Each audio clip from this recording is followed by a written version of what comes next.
من تو نداره، چون قدرت دست توه. به من اینجوری صحبت نکن. قدرتی نیست، قدرت دست شما هاست. نصب کن. شما زور دارین، شما قدرت دارین. خب شما میتونین آدم بکشین، شما میتونین به راحتی سر منو الان بکوبین به دیوار. خب خیلی راحته، خیلی واضحه است. بعد از این ماجرا میتونن منو از زندگی بندازن. خیلی راحته. خب با این پخش این حرفا خب بقای ما تضمین شده نیست. ببینید آقای سفار، قربونت برم، اینجوری حرف نزنیم که فکر کنیم تو این مملکت فقط یه عده معدودی میفهمن اونا انسانن، اونا انسان برترن. بقیه ببخشید همه داغون، همه نفهمن، همه نمیفهمن، اوضاع کشور دستشون نیست، مقاومت رو نمیفهمن.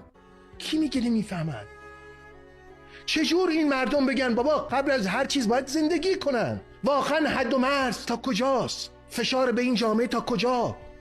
چجوری این جامعه باید به شما بگه که آقا من این ایده هایی، این توهماتی که توی سیستم داره دنبال میشه رو اصلا نمیخوام دنبال کنم؟ به من چه که در جهان اتفاقاتی داره میفته؟ من قبل از اون باید زندگی کنم.